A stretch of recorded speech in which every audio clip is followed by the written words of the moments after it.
A palavra da nossa reflexão se encontra no Evangelho de Lucas, capítulo 5. Nós vamos ler do versículo 1 ao 11. Eu pedi licença ao pastor para manusear o microfone, porque assim eu posso ver o coral também, que é muito bonito. Né? A gente, quando está pregando e vê gente bonita, isso incentiva a gente, não é verdade? É tanto que lá na minha igreja existe uma norma, nós não recebemos ninguém feio lá. Né? Só gente bonita que entra na igreja. Evangelho de Lucas, capítulo 5, versos 1 a 11. Texto que narra um dos momentos fascinantes do ministério de Jesus em seu princípio, mas também uma reflexão muito abençoadora para os nossos dias atuais. Diz a palavra de Deus: certo dia Jesus estava perto do lago de Genezaré, isto era o mar da Galileia, e uma multidão o comprimia de todos os lados para ouvir a palavra de Deus. Viu à beira do lago 2 barcos deixados ali pelos pescadores que estavam lavando as suas redes. Entrou num dos barcos, o que pertencia a Simão, e pediu-lhe que o afastasse um pouco da praia. Então sentou-se e do barco ensinava o povo. Tendo acabado de falar, disse a Simão: vá para onde as águas são mais fundas, e a todos lancem as redes para a pesca. Simão respondeu: mestre, esforçamo-nos a noite inteira e não pegamos nada. Mas porque és tu quem está dizendo isto, vou lançar as redes. Quando o fizeram, pegaram tal quantidade de peixes que as redes começaram a rasgar-se. Então fizeram sinais a seus companheiros no outro barco para que viessem ajudá-los. E eles vieram e encheram ambos os barcos ao ponto de começarem a afundar. Quando Simão Pedro viu isso, prostrou-se aos pés de Jesus e disse: afasta-te de mim, Senhor, porque sou um homem pecador.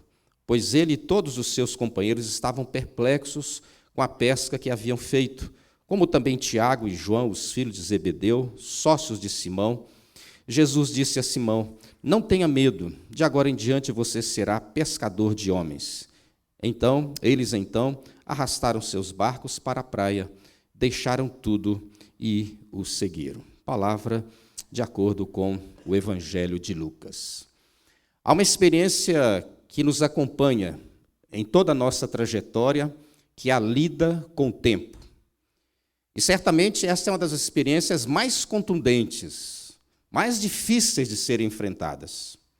Lidar com o tempo, por exemplo, numa primeira linha de pensamento, nós temos a difícil tarefa de aguardar, de lidar com a espera. Aqueles que são, porventura, mais ansiosos, acima da média, sabem como é difícil esperar as coisas acontecerem. Mas também existe um outro desdobramento a respeito desta dificuldade, é a forma de analisarmos o tempo e julgarmos, sentenciarmos ao nosso próprio bel prazer que tais coisas ou tal coisa ocorreu antes da hora. A morte de uma pessoa querida, por exemplo, de um jovem, de uma criança, parece que o tempo aconteceu antes da hora, tomou a gente de surpresa. Pode ser também numa terceira linha de reflexão que há uma grande dificuldade também porque, de repente, ao olhar para o tempo, eu considero que passou da hora. De repente, você olha aí para o seu genro e fala assim: já está passando da hora. O filho está em casa, já está jovem ainda, 42 anos apenas, está dentro de casa até hoje, passou da hora de vazar, né? De comprar um apartamento e ter o seu próprio canto, com todo respeito àqueles que pensam diferente. As coisas parecem se tornarem bem complexas quando temos o desafio aos nossos olhos de encarar e administrar o tempo, mesmo sabendo daquele ensino básico do sábio Salomão que diz que para todo propósito há um tempo determinado debaixo dos céus. Como é que nós lidamos com os tempos da nossa história e da nossa trajetória? Eis aqui Jesus, no momento significativo, quando ele aborda Pedro e os demais, que logo adiante se tornarão seus discípulos. Eis também Jesus diante das multidões, gente faminta, carente, gente com grandes vazios, com grandes necessidades dentro da alma. Temos aqui os ensinamentos de Jesus, um dizer que transforma, que modifica, que altera radicalmente a forma das pessoas pensarem, lidarem com a sua própria história, lidarem com a sua vida. Mas temos também essa pesca, que a princípio parece ser um dia de frustração, um tempo de insucesso, mas que se transforma numa grande experiência onde o poder de Cristo se manifesta, para que todos passem a perceber a grandeza da presença e do poder de Jesus. Mas eu acho muito interessante, e é isso que eu quero trazer para o seu coração. Pedro estava exausto. Haviam tentado pescar o dia inteiro. E, de repente, Jesus, que não tinha tanta experiência, ou quase nenhuma experiência com pesca, diz para Pedro assim: Pedro, volta lá, lança as redes neste lado, e você vai ver o que vai acontecer. Em outras palavras, Pedro responde: Senhor, eu já tentei o dia inteiro, mas tudo bem, já que o Senhor está mandando, eu vou obedecer. A nossa palavra de hoje, o tema de hoje: ainda não é hora de abandonar as redes. Eu e você temos dificuldade, sim, para lidar com o tempo.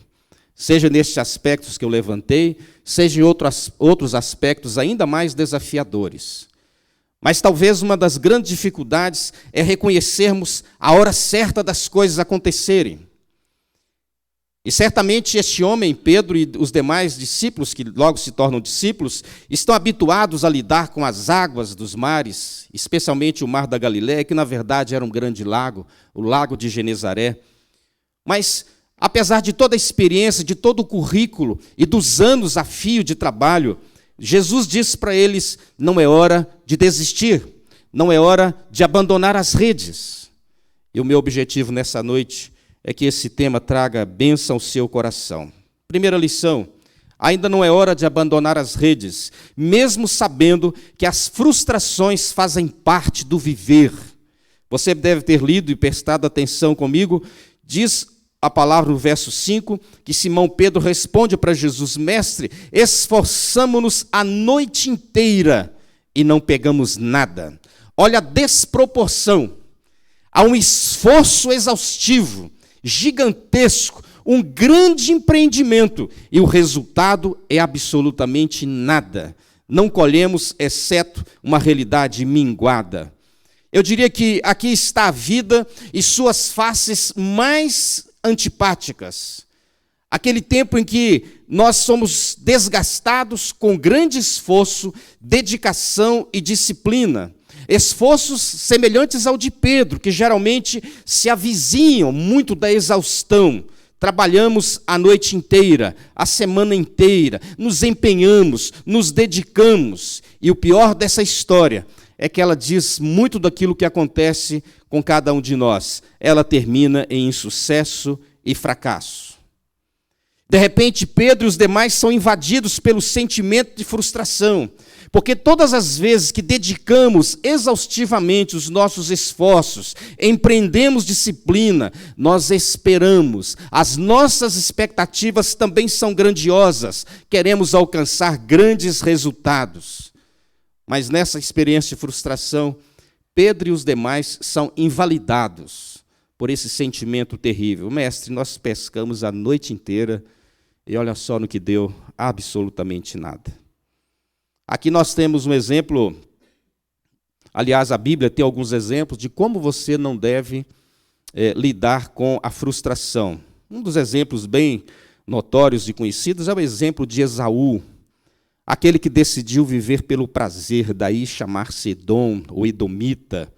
Depois de um dia intenso, exaustivo de caça, sem obter resultado algum, ele volta para casa, faminto, e encontra o seu irmão Jacó comendo um prato de feijão, um prato de lentilhas. Lentilhas que parecem sim feijão, porque as lentilhas lá eram vermelhas. E diante dessa grande frustração, ele negocia irresponsavelmente, trocando o seu direito de primogenitura por este prato de refeição. Breve, passageira, fácil de ser consumida. Está lá em Gênesis 25, 12.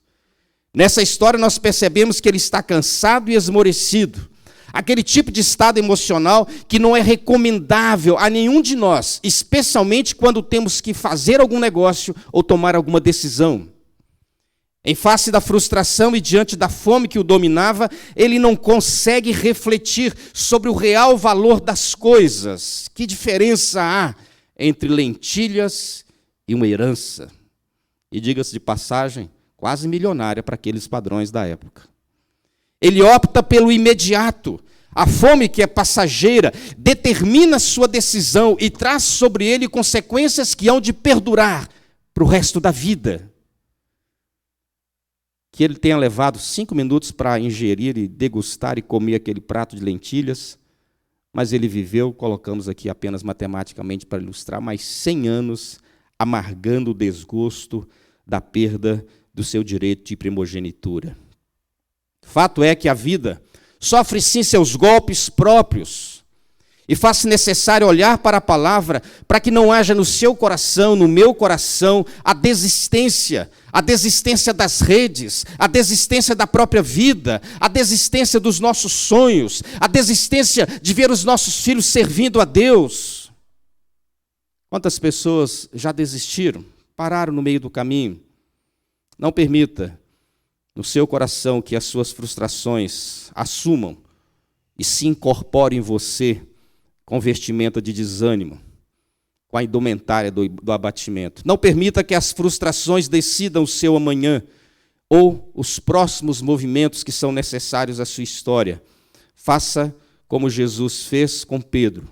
Deixe o seu coração ser levado pela direção e vontade de Deus. Tire proveito das frustrações, mantendo-se firme, ainda que pautado numa realidade iminente de fracasso, mas mantenha-se firme na vontade de continuar, porque é como se Deus dissesse: não é tempo de abandonar as redes.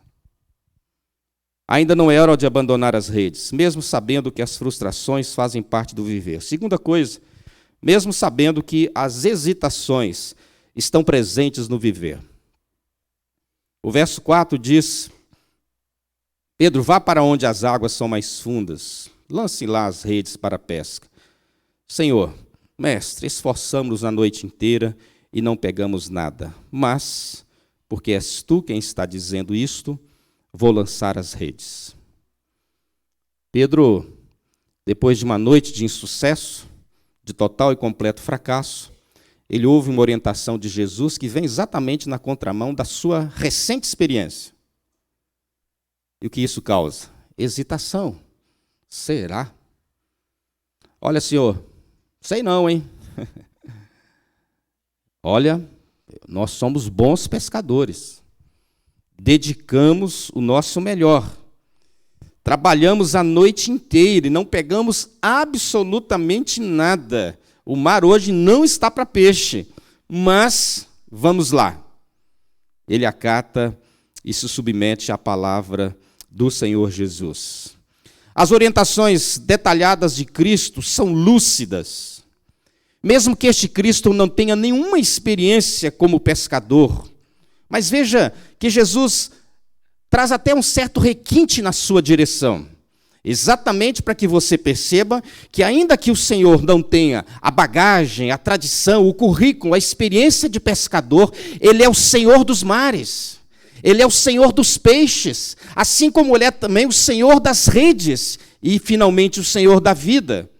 Mas Jesus trata Pedro até com certa especificidade. Parece que ele conhecia. Olha, vá para onde as águas são mais profundas e lancem as redes para a pesca.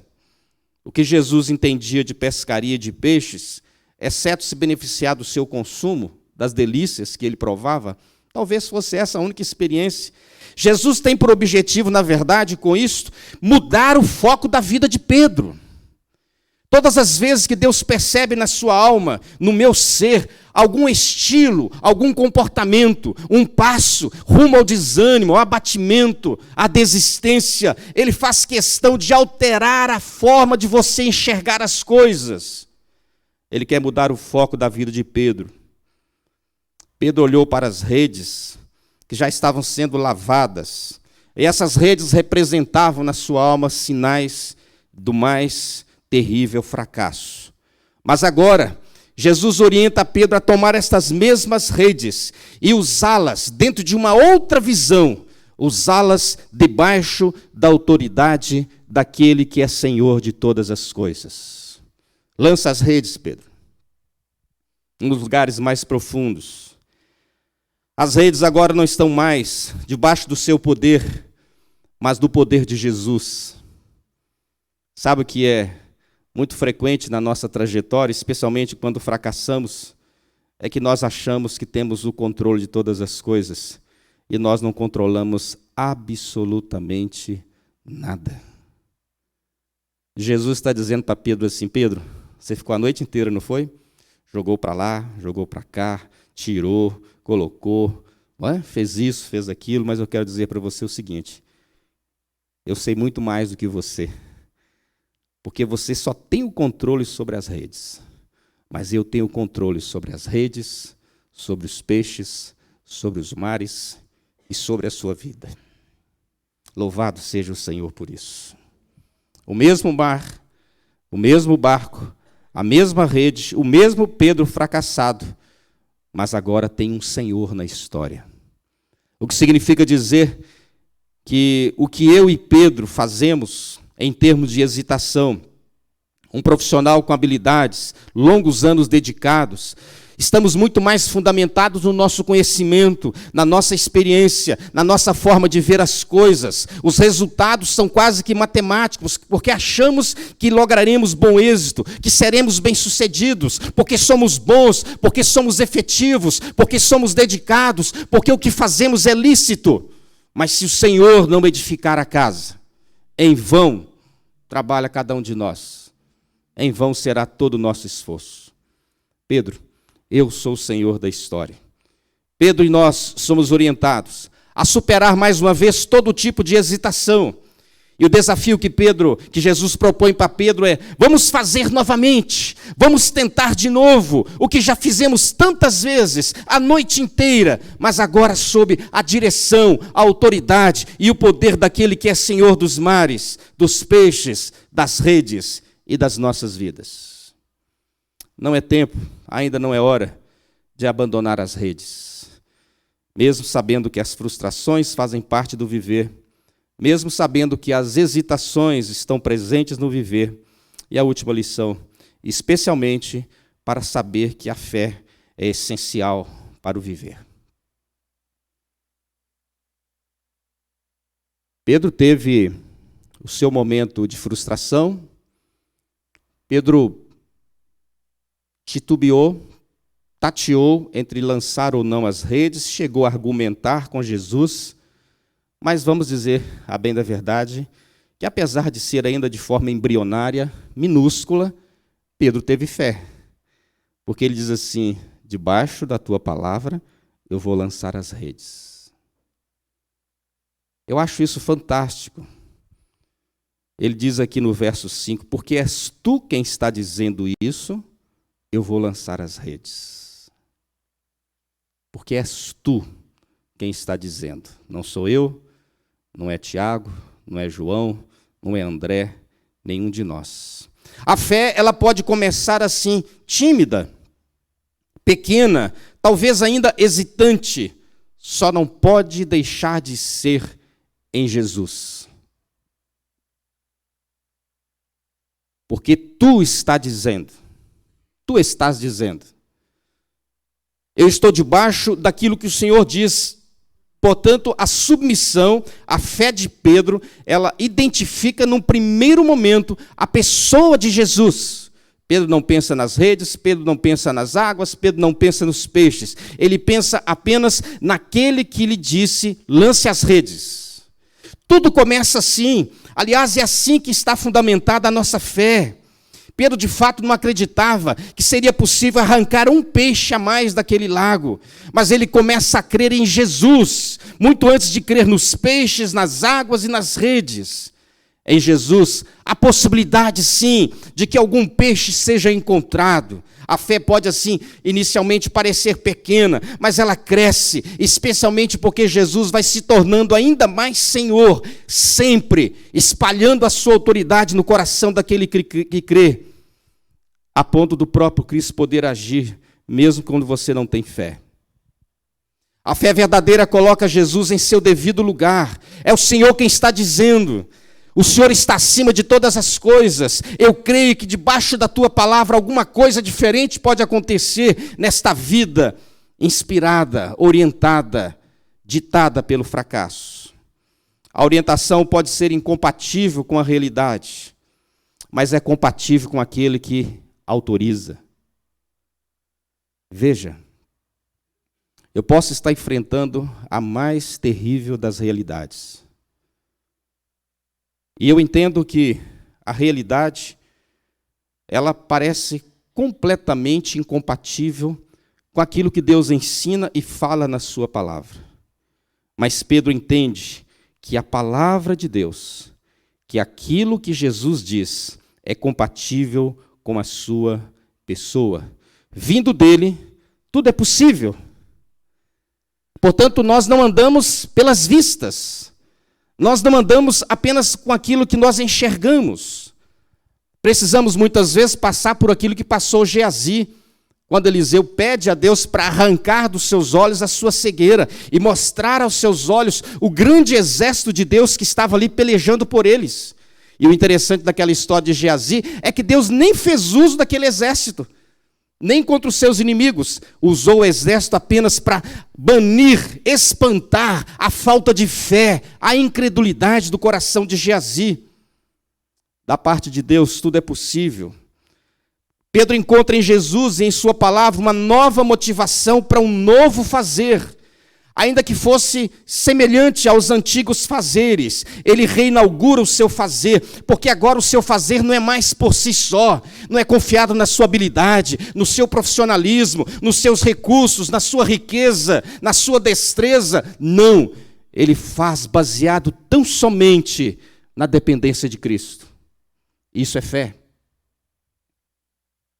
Isso é fé. Aí diz o verso 6 que quando fizeram, eles pegaram tanto peixe que as redes começaram a rasgar-se.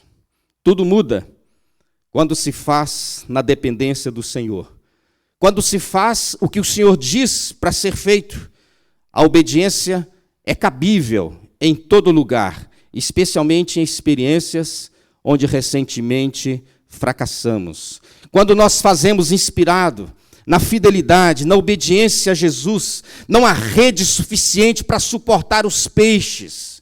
Assim como aconteceu com o azeite da viúva, acabaram-se as vasilhas. Traga mais vasilhas, minha querida. Não tem mais. Traga mais, pega com as vizinhas. Estão todas aí. Não existe mais vasilha. Enquanto houver vasilha, haverá azeite abundante na sua vida. O milagre, ele é muito mais abrangente do que nós imaginamos. Pedro chama outros barcos para ajudá-los e encheram ambos os barcos. E se a rede estava rasgando, agora os barcos começam a afundar. Começa a afundar. A fé pode até ser menor quanto ao milagre, mas ela tem que ser verdadeira quanto ao Senhor do milagre. A fé, ela não trata de números, de quantidade, de abundância. Ela trata de um Deus que é poderoso, rico, ilimitado em poder e graça. Quando Simão Pedro viu isso, olha, o que uma rede cheia de peixe não pode fazer, né?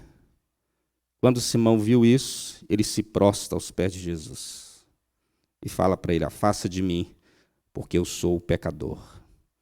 É a fé que me faz conhecer o Senhor em sua grandeza e em seu poder, ao mesmo tempo que faz com que eu reconheça o meu próprio eu, pequeno, incapaz, improdutivo, infeliz, mais propício à derrota e ao fracasso, pequeno sempre. Jesus é mais do que eu sou. A fé que nos aproxima deste Cristo faz também com que nós cresçamos nele, para a glória dele. E à medida que crescemos nele, nós também diminuímos o nosso próprio eu. Ainda não é hora de abandonar as redes, mesmo sabendo que as frustrações fazem parte do viver, mesmo sabendo que as hesitações estão presentes no viver, e especialmente para saber que a fé é essencial para o viver. Eu encerro a minha reflexão olhando o versículo 9, o versículo 8, a perplexidade e o medo de Pedro diante daquele grande milagre. Quem é esse homem? Conforme eles vão dizer lá na frente, né, que até os ventos e o mar lhe obedecem. Quem sou eu na presença dele? Sou um mero infeliz pecador. Como disse o pastor João Marcos, eu tinha lá uma ovelha em Santos, que ele tinha 94 anos, faleceu com 94, ele dizia que ele era o maior pecador da igreja. Eu perguntava, por quê, seu senhor, que sou o maior pecador da igreja? Não, porque eu tenho mais tempo de vida. Então, quem vive 94 pecou mais do que quem vive 40. Ele tinha razão, né? Nós somos pecadores. Mas a perplexidade e o medo cedem lugar para a proximidade. Eles estavam perplexos com a pesca que haviam feito. E diz o verso 11, então levaram seus barcos para a praia. Deixaram tudo. Agora pode deixar as redes, os barcos e os mares. E o seguiram. A perplexidade, o medo, que causa e é a oportunidade para proximidade e intimidade. Ao invés de vivermos das redes, dos mares e dos peixes, tanto Pedro como os demais passam a viver de Jesus, mas também com Jesus, e especialmente para Jesus. A transformação que Deus faz na vida deste homem e na vida dos seus companheiros, os demais discípulos, é muito mais do que aquela pesca maravilhosa que fez com que as redes quase se rasgassem, que fez com que os barcos quase naufragassem.